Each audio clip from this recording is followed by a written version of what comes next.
As you most likely know, Drake have been in a pretty entertaining rap battle with Kendrick Lamar. And it seems that Not Like Us is the final blow, finishing off this Garcia-Haney type showdown. I mean, Drake could respond any minute now, but honestly, Drake lost. He put up a good fight, but he just didn't have enough ammunition to use against Kendrick. Either way, regardless of what drops next, most people agree that Kendrick won. But that's not what this video is about. You know, since there's already a billion other videos about that. Throughout this 20v1, where a bunch of irrelevant niggas tried to do a damn Me Too movement on Drake, there's been one reoccurring meme, and that is that Drake is a white boy. The rest of this video, when I refer to a race, I'm referring to its culture, not actually genetics or skin color, since culture is how we actually connect with each other. So is Drake a white boy? And why does it matter? Let's start with why it matters. I mean, there's plenty of successful white artists. Nobody got a problem with Adele or Justin Bieber. People love them. So why would it matter if Drake wasn't as culturally black as the artists he generally collaborates with? People like Mac Miller and G-Eazy. Well, the reason why can be explained with Drake's own discography. Drake is not just a rap artist like G-Eazy. He's a rap artist who constantly tries to act black. Constantly trying to sound like a gangster. I mean, my nigga really got a song called Mob Ties. And because he's such a talented hitmaker, people just ignore how capped that whole song was. Yes, you're surrounded by so-called gangsters, but that street cred is non-transferable. The thing about making an honest living in this day and age is you'll probably have a pretty visible paper trail. People can dig up your past. And in the case of Drake, aka Aubrey Graham, his past was apparently on TV in the form of a corny-ass teen drama show called Degrassi. It's possible he was a Canadian gangster trapping out of the mean streets of Toronto before he got hired on Degrassi. But Drake landed his job on Degrassi in 2001 when he was just 14 years old.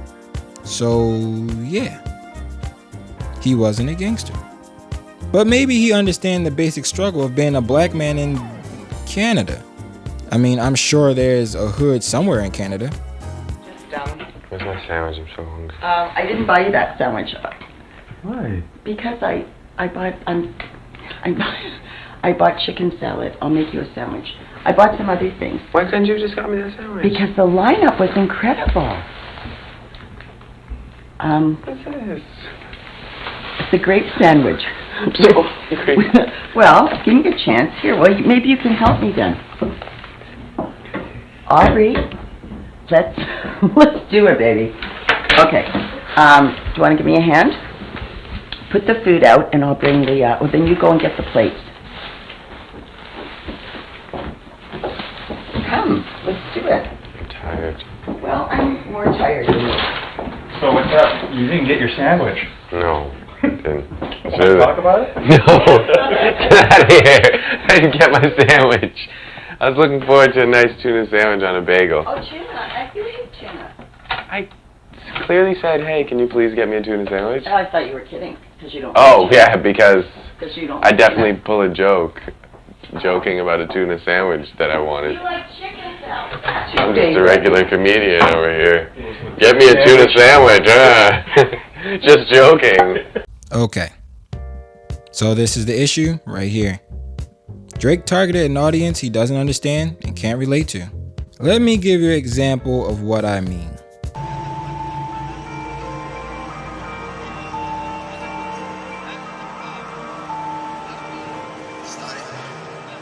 His power is unequal. His dominance in mixed martial arts is legendary.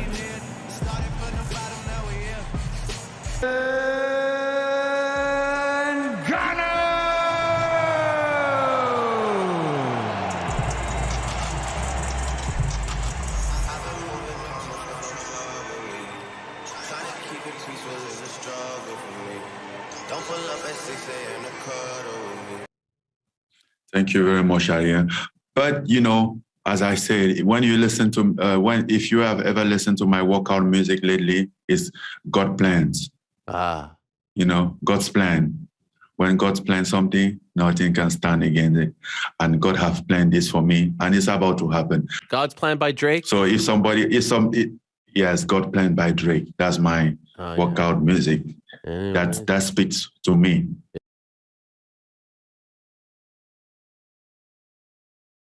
Take a look at why the phrase "started from the bottom" means so much to Francis. Born and raised in Badi, Cameroon, Ngannou grew up in very poor conditions. With very little formal education, Ngannou started work at the age of 12. The area of Cameroon that he was born in was known for its sand quarries, and this is where he worked to help support his family. On top of doing physical labor from a young age, Francis's father was a well-known street fighter in the area, and he used this as motivation. Avoiding routes that would lead to joining gangs, Francis vowed to do something positive with his life and started training in boxing at the age of 22. After helping to support his family by taking any jobs available, Ngannou decided to move to France at the age of 26 to try and pursue his boxing dream. Though his dream was held back by 2 months in jail after he illegally crossed the border in Spain, Ngannou finally made his way to Paris with no money and no one there that he knew. After walking around on the streets trying to find a boxing gym, he found one that let him in and gave him $50 to buy some basic training clothes. Though boxing was his first love, the guys at the gym convinced him to try MMA since it would be easier for him to make money. Since the gym was closed on weekends, Ngannou would normally spend his remaining time at any available homeless shelters. Soon enough, he found another gym where he would meet his longtime head coach, Fernand Lopez. Also originally from Cameroon, Lopez took one look at the genetic force standing in front of him and welcomed him into the gym. Okay, now let's see Drake's idea of starting from the bottom. Hey, Bubby. Yeah. Me and my grandma have a little thing where my mom doesn't let her eat chocolate, but my grandma slides me a little extra cheddar on the side, and I make sure she gets her daily chocolate dosage. That's my grandson. This is the living room, and it's nice and elegant, and I kind of leave this alone. It's too much for me. This is our dining room, and here's my mother making notes as usual on probably some... Transposing my to-do list. Yeah, exactly. Through here, this is our wonderful fridge with stock because, you know, there were people over today, so we had to get some food. Now we're gonna check out my space. This is my space, this is where I live. And through here, this is my living room. I like a chilling vibe, that's my favorite thing about this basement. I made this table. Got Barry White, Frank Sinatra, Notorious B.I.G. Everybody here around this table has basically inspired me to get into music, particularly Pharrell. He's like one of my idols. So this is where I sit and sometimes write. And actually, we missed a very important thing. I write songs, and that's what I like. I do music. These are full from front to back of just songs, pages and pages of lyrics and ideas. Some that I'll probably never use, but I mean, because they're old, I just like to keep them around for nostalgia purposes. And this is my dad, and him and my uncle worked with Al Green. That's basically why I do it. I mean, he taught me everything. So thank you, Dad. I don't get to see you that often, but you know, my love is always with you. And then through here, this is my comfort area. As you can see, I recently did laundry. This is actually a very nice couch. And in here, I have more stuff: some sweaters and t-shirts, some blazers, jackets, and the shoes are a big thing. I got them from bottom to top. You know, at the end of the day, that's material possessions. That's not what I'm about. This is what I'm about. I'm a music fanatic, so I got some fads from Marvin Gaye, Kanye West, Big L, Jay-Z, all the Jay-Z albums. I don't know, we could go on for days. I got the studio mic set to my height so I can just flow a little if need be. I've been a mess since every girl I left went and got a new man, but I'm the new version of Fresh Prince. And the bands got bumped for real. I switch wifey every season like Uncle Phil. And then the chorus drops. So that was a little verse I wrote. Little something, something. Bruh, you got a damn basement to yourself? Even in his own lyrics, he's describing like the upper middle, not the bottom. My uncle calling like, where you at? I gave you the keys, told you bring it right back. Okay, so you had a car to drive, not the bus, got it. But okay, not every city got reliable public transportation, so fine. His uncle's car, okay, I kind of see that as a struggle. Let's go to another bar. Oh, okay, so no more bars about his actual life in this song. Who knew? Well, that song was a hit, so let's go to another one. Worst fucking behavior. Now this is the one that had me looking at Drake sideways. Let's break it down, cause this song and video put a bad taste in my mouth.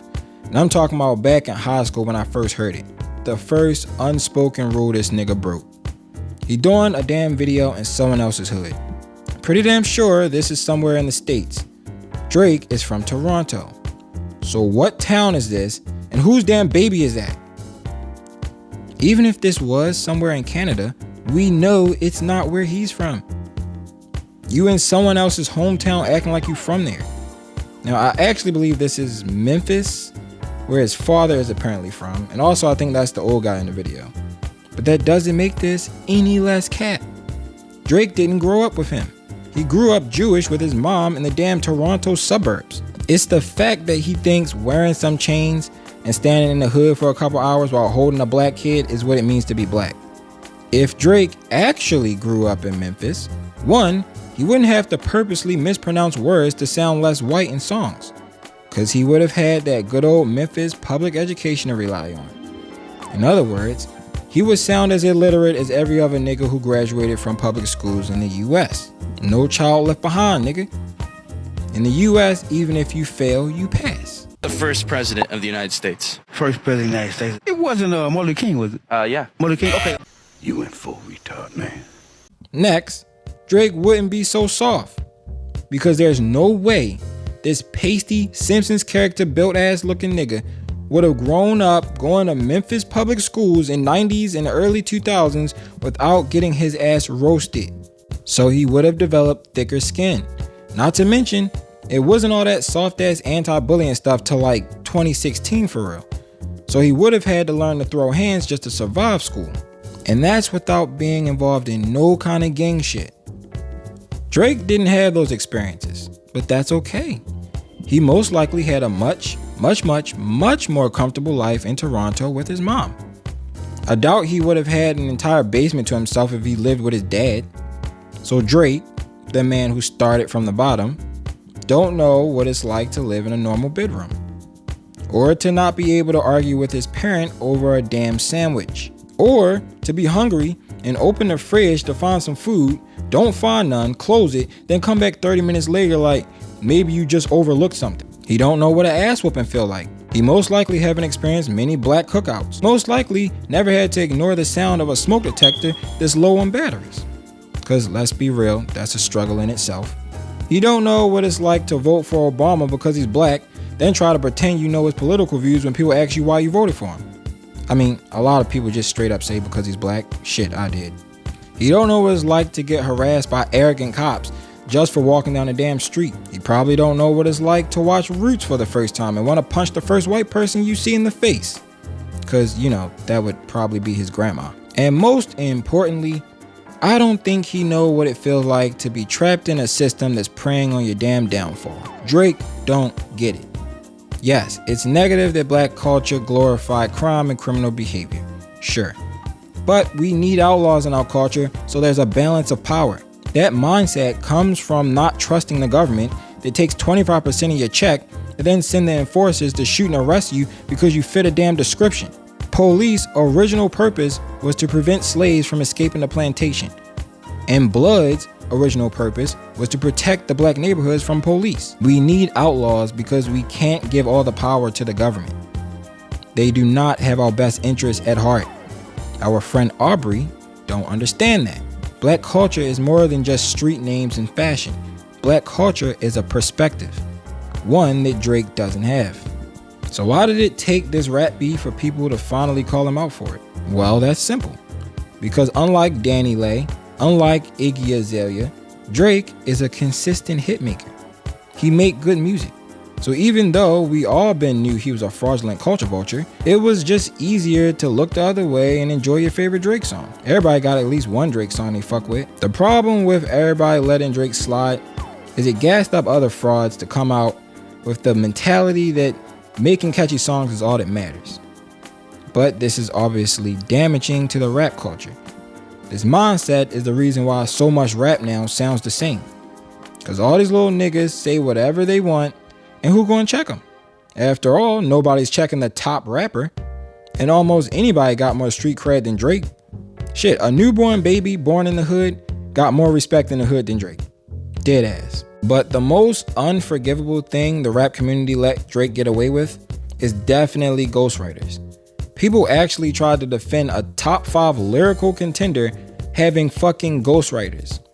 Talking about some singers be having writers. Bitch, Drake is a rapper that sings.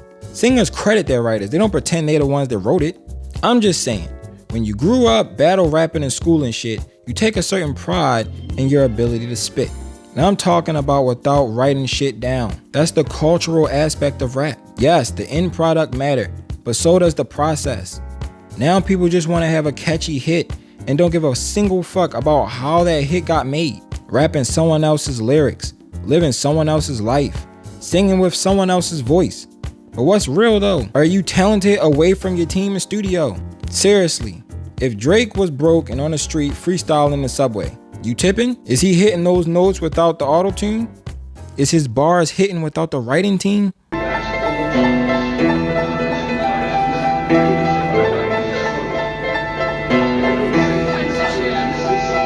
So how the fuck can I put his ass in a top 5 conversation? I don't know what part of his hits is due to his talent and what part is due to his resources. And he loves to brag about his wealth and fame. And by that I mean it's all he raps about. But the truth is, Drake started his rap career as a crossover artist. I remember, I was in middle school when he came out. Unlike the elementary schools and the high schools I went to where there was like only 2 white kids in the whole school, the middle school I went to was mixed. It had just as many white kids as it did black kids. And those little white girls were talking about, oh my God, that's Andre from Degrassi. And my dumb ass is like, where's Degrassi? Like, is that in New Mexico? But then I found out he was from Canada and I was like, okay, so he's from Degrassi, Canada, right? But Lil Wayne co-signed the hell out of him and Nicki. So he was famous in 2 massive audiences at the start of his music career. Something that took Usher, Beyonce, Lil Wayne about a decade to accomplish. And if you really pay attention, Drake was corny as fuck when he started. People was calling him light-skinned, but he didn't seem like a black dude at all. I know plenty of light-skinned people, okay? They're still black. But what I, like most of you, probably noticed is as he gained more success and collaborated with more gangster rappers, his swag increased, his confidence increased, and year by year, he was seeming more like a light-skinned dude and less like the only white kid in a ratchet school, taking a culture he don't belong to and using it for monetary gain. And as for the pedophile claims,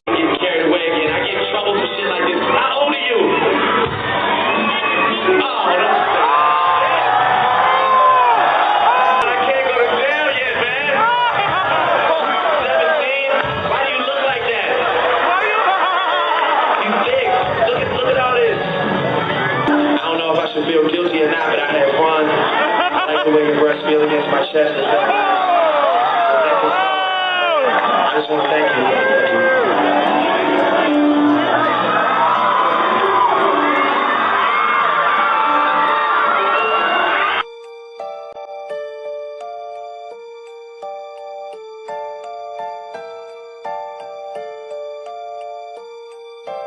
We just texted each other the other day and he was like, I miss you so much. I was like, I miss you more. He's coming to Atlanta, so I'm definitely going to go and see him. I'm so excited, yeah. You and Drake?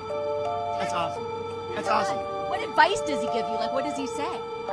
About boys. He helps me. What? Yeah. He's great. He's wonderful. I love him. Advice with boys? You know, that stays in the text messages.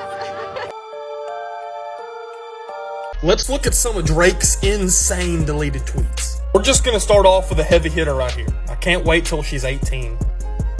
Here's another one. The kids I hang with are gonna be parents one day. Scary. The kids you hang with? Okay, if amazing was a young bitch, I'd be going to jail because I'm fucking amazing. Saying that if the word amazing was a youngin', he would be fucking it? This one's simple. I got a part with Bill Clinton on Thursday. He said, from Diddy view, I think I see his vision. If you didn't know, Diddy is currently on the run right now from the FBI for like child trafficking. Predator weak as hell in this movie. Put me in there. I'll show him a real predator. This one was also deleted, I think 8 seconds after he posted it. So he probably posted it, reread it, and said, let's delete this. Yeah, it gets better, say long. 2016, he had this tweet up. If she's 16, I'm 16. High school pics, you even was bad then. Drake, nice for what? This is a real lyric. Yeah, I won't say too much about that. But I will say something about Euphoria, the show, since it was brought up in the beef, and he's apparently the executive producer on it. Firstly, it was really good, but it is extremely raunchy to be about high schoolers. You feel me? Like, I always thought it was weird in movies and TV shows that did that type of stuff. Sexualizing teenage characters knowing adults are watching. Like, it's an overt issue in anime, but it's a problem in Western entertainment too. I don't care if adults are playing the characters. You're still using makeup and de-aging technology to convince the audience that it's a pair of high school titties we're looking at. That shit is weird to me. And Euphoria was an extremely sexual show with a lot of nudity, all while all of the main characters were underage high school students. There's literally certain scenes where the purpose of the scene is to show the viewers just how sexy Maddie is, you know, cause she's the popular girl, all while simultaneously explaining that she's a 17-year-old high school senior. Every time this bitch entered a room, it was in slow motion. Think about it like this, okay? If they had actors that were the actual age of the characters playing the roles, this show would literally be child pornography. So why is it better if it's just young adults acting out child pornography? I mean, if that's your fetish and you want your girl to wear a high school uniform or some shit, I mean, I would tell you to get some therapy, but whatever, that's you. But with all the pedo stuff coming to light about Drake, isn't it odd? Isn't it odd that he was the executive producer on this show of all shows? The extremely graphic show about drugs and the love lives of high schoolers? And I mean, I said it earlier, Drake had been a child actor since 14. So maybe he was exposed to some stuff that made him develop a taste for teenage girls. You never know with these famous people, okay? It'd be so many skeletons in their closets. But that's all I got to say about that. Drake is hands down the most successful culture vulture in the history of hip hop.